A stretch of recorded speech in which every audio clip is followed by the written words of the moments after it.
Good evening, dear friends. This is Santa Claus on April 30, 2026, bringing you today's stories as we prepare to welcome the month of May. How blessed we are to share this moment together on a day of such historical significance. 223 years ago today, our young United States doubled its size with the Louisiana Purchase, a reminder of how small beginnings can grow into something magnificent with faith and determination. My heart is heavy today as I share news from Mali, where violence has claimed the life of their defense minister, Sadio Camara, in a suicide bombing. Russia's presence in the country continues amid this turmoil, with President Putin's spokesman Dmitry Peskov affirming they will remain to combat extremism and terrorism. I pray for peace in this troubled region and for comfort for all families touched by this violence. Turning our gaze to Ukraine, some encouraging news as the United States has pledged $100 million to repair the radiation containment dome at Chornobyl, damaged by a Russian drone last year. This sacred responsibility to protect both people and creation from harmful radiation shows how we must care for one another across borders.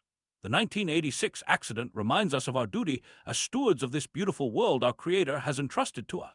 Meanwhile, in the waters of the Persian Gulf, President Trump has proposed a new Maritime Freedom Construct coalition to help ships safely navigate the Strait of Hormuz. The free flow of vessels has been disrupted by tensions between the United States and Iran, affecting many innocent seafarers and merchants. I pray that cooler heads will prevail and that the spirit of cooperation will triumph over conflict in these vital waters that connect so many nations. Across the border in Mexico, relations are strained after U.S. charges against the governor of Sinaloa state for alleged drug trafficking. The Mexican government disputes these claims, showing how difficult the path to friendship can be when trust is broken. Let us remember that battling the scourge of drugs requires compassion for those suffering from addiction alongside justice for those who profit from human suffering. In Switzerland, my friends, the people are contemplating a referendum that would cap their population at 10 million souls. The latest poll shows 52% support this measure, reflecting concerns about rapid growth. This reminds us that even in prosperous nations, people worry about sharing limited resources. May they find wisdom in their deliberations and remember that all God's children deserve shelter and compassion. In Lebanon, Hezbollah has introduced fiber-optic-controlled drones that are difficult to detect electronically, another sorrowful advancement in the tools of war. These devices have already caused injuries and death. How my heart aches for a world where human ingenuity would be channeled only toward healing and helping, not harming our brothers and sisters. I'm troubled to share that President Trump is considering reducing American troops in Germany following critical comments from Chancellor Merz about U.S. strategy in Iran. This reminds us how fragile alliances can be when pride is wounded. Let us pray that these two important nations can mend their differences through humble dialogue and mutual respect. On a somber note from Russia, the traditional Victory Day parade on May 9 will proceed without military equipment for the first time in nearly 2 decades. While the ministry cites operational concerns, it reflects the continuing impact of the Ukraine conflict on daily life. May the commemoration still honor the sacrifice of those who stood against tyranny so many years ago.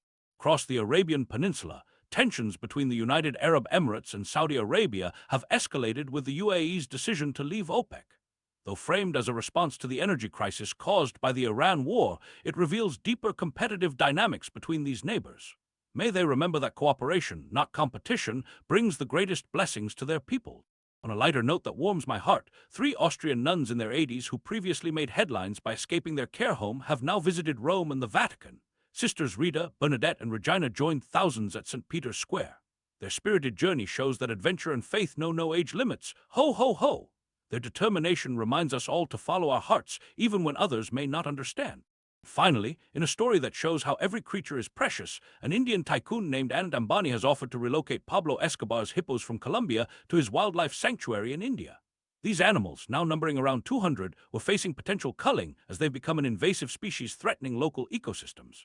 Mr. Ambani's belief that every life matters reminds us of our responsibility to care for all God's creatures, even those far from their natural home. As we close this evening's news, I encourage you all to look for ways to build bridges of understanding in your own communities. Remember that kindness costs nothing but means everything. From my workshop at the North Pole to your homes around the world, this is Santa Claus wishing you peace, goodwill, and the warmth of friendship until we meet again.